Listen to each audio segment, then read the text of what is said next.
Reis. Saul, quando foi ungido por Samuel, sentiu tão forte a presença de Deus, começou a dançar, e ele foi aparecer em outro lugar falando em línguas, que era uma língua estranha que ninguém entendia, e ele dançava e tinha visões. Saul foi batizado com o Espírito Santo de Deus.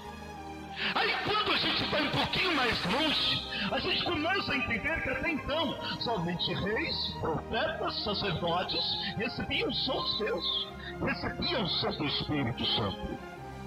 Mas só que, no decorrer do tempo, apareceu um profeta que todos chamariam ele de louco. Esse profeta se chama Joel. Lá no livro de Joel 2, diz que Deus se apresenta a Joel e diz: Joel, você pega tamborim, sai no meio da cidade, começa a tocar tamborim e começa a gritar: eis que no final dos tempos o meu Espírito será derramado sobre toda a carne, velhos e mancebos terão visão, profetizarão e falarão em línguas. Ei, Joel, vai pro meio da cidade, começa a tocar tamborim, toca tamborim e profetiza. Acredita que quando Joel escuta isso do Senhor, o Joel começa a olhar para o Senhor: como eu poderei profetizar isso? E Deus lembra sobre aquele ofício do profeta que está em Ezequiel: você tem que fazer o que eu mando. Abre a tua boca e profetiza.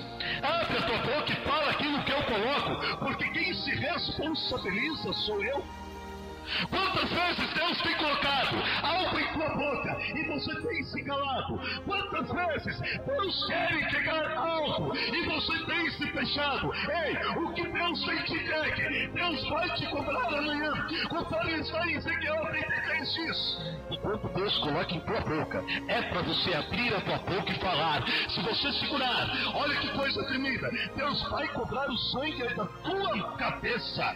Deus vai cobrar de você. Ei, por que você tem se segurado? Por que você tem se fechado? Deus tem te cobrado o seguinte: te levantou como uma atalaia sobre essa terra e como profeta, e muitas vezes você tem fechado a tua boca e não tem agido conforme Deus tem mandado, e Deus vai te cobrar.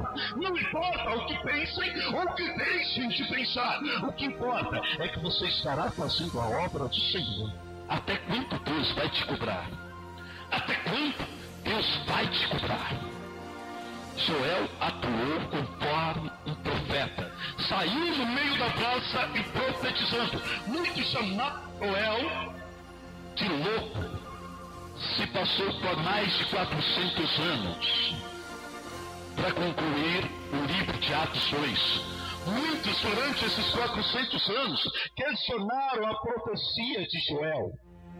Muitos durante esses 400 anos questionaram sobre o que Joel havia dito. E questionaram se era de Deus ou não era de Deus. Não importa o que pensem ou o que deixem de pensar, o que importa é que você faz a obra do Senhor e conforme Deus manda. Porque você não pode não ter a resposta de Deus agora, mas daqui a alguns anos você vai ver como Deus vai agir. A boca de um profeta, ela vale muito os seus efeitos. Eu estava ainda essa semana lembrando a diaconisa Nício sobre a história de Balaão profetizar. Por que pagar para profetizar contra o povo de Deus? Porque sabia que um profeta profetizando, Deus iria cumprir. Deus iria fazer. Olha que tremendo, se passou mais de 400 anos para se cumprir o livro de Atos 2. E quando eles estão orando, eles começam a orar e a pedir: Senhor, já não estou sentindo mais nada. O Senhor prometeu que o seu Santo Espírito estaria entre nós. Senhor, o Senhor prometeu. Senhor, o Senhor prometeu. Se passou 10 dias após a ida do Senhor e nada eles sentiam, ficou um pleno vazio entre eles. Começaram a questionar, começaram a orar, começaram a pedir. Se passou 10 dias. Segundo o livro de Atos 2, No 10º dia, na casa da sogra de Pedro, de repente vem um vento impetuoso. E dentro da casa, eles começam a olhar. E Deus dá o primeiro dom a eles, o dom de visão. Segundo o livro de Atos, todos, eu gostaria de ter um outro microfone. Todos os que estavam orando começam a ter visões. Bispo, visão? Sim. Primeiro dom que receberam com a descida do Espírito Santo foi visão. Vocês querem ver uma coisa tremenda? Quando Moisés sobe ao monte, o que Moisés vê? Uma sarça ardente. É dom de visão. Isaías, antes de ser ungido pelo Senhor, quando ele sobe e vai à porta do templo, o que ele tem? Visão. Aí depois Deus pergunta: a quem eu enviarei? Isaías diz: eis-me aqui, Senhor, envia a minha mão. Ezequiel, quando está no rio Quebar, antes do teu chamado, primeira coisa que ele tem, visão.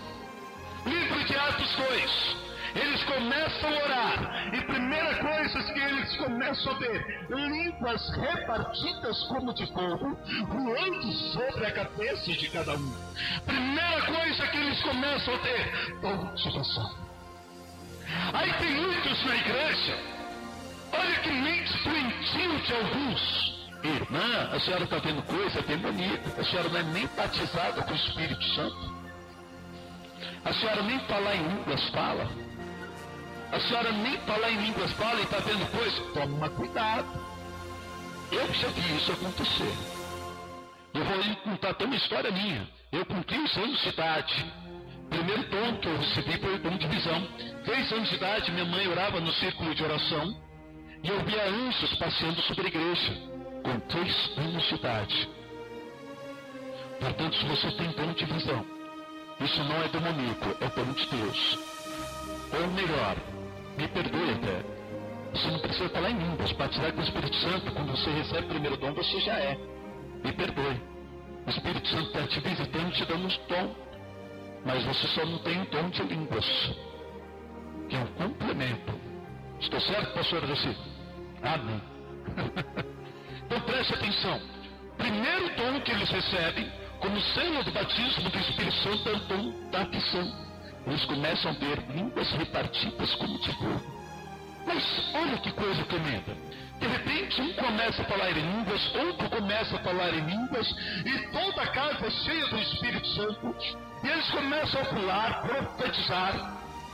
Muitos passam a não entender o que está ocorrendo. E tem línguas repartidas. Um falava línguas de uma terra longínqua, para você entender como hoje, você está aqui, está falando japonês, sem nunca ter falado japonês. Mas só que quando eu entro num tom de línguas, eu penso que eram línguas diferentes em um lugar. O Espírito Santo não batizou a todos com a mesma língua. Não batizou a todos com a mesma língua. Eram línguas diferentes. E tem igrejas por aí que quando eu entro na igreja, ou quando eu escuto, é curioso, eles falam todos a mesma língua. Tem algo errado. Eu falo em línguas por ser batizado, muitas vezes Deus até renova, porque eu falo em línguas diferentes. Tem algo errado. Eu não falo por ouvir e por aprender aquela língua. Eu falo por sentir o Espírito Santo. Tem algo errado. Esse tempo atrás, o meu filho até falava direitinho a língua de um missionário. Falava direitinho, do mesmo jeito. O dom de línguas estranhas, ele vem pelo Espírito Santo, é um dom diferente. Tem igrejas que o povo, ele não é batizado com línguas estranhas, mas copia a língua do seu dirigente. Quando você começa a reparar, é a mesma língua, fala do mesmo jeito. Tem algo estranho. Tem algo estranho. Mas olha que tremendo, eles foram batizados com línguas estranhas. E aonde os apóstolos iam, o batismo com o Espírito Santo, o dom de falar em línguas, os acompanhava. Pedro passou por vários lugares e o batismo com o Espírito Santo e o dom de falar em línguas o acompanhou. Muitos eram batizados. Paulo, por onde passou, houve batismo com o Espírito Santo. Mas só que se passou mais ou menos 300 anos depois do batismo do Espírito Santo. O batismo do Espírito Santo começou a ser esquecido, deixado de lado. A promessa de Joel, a promessa de Jesus, começou a ser deixada de lado. Quando o homem chegou nos seus 44 anos, esse homem, um grande líder, com o nome de Constantino, ele, em uma das suas guerras, ele diz que viu uma cruz no alto do monte, e essa cruz pegava fogo. E ele disse que Deus falou com ele, e ele passou ao lado do cristianismo. Mas só que como ele era um grande líder, ele uniu todas as religiões. E foi da onde nasceu a Igreja Católica. Mas só que algo importante na vida do cristão foi deixado para trás. O dom da língua. O batismo com o Espírito Santo. A Igreja Católica começou a predominar. Houve a Inquisição. Houve grandes coisas, mas só que o dom do batismo do Espírito Santo, que é bíblico, foi deixado de lado, foi abandonado. Algo importante que os cristãos sentiam foi deixado do outro lado. Não se sentiam mais a presença do Senhor, não se sentiam mais aquela coisa gostosa de falar em línguas, de ter dons de visão, de ter dons de cura, não se sentiam mais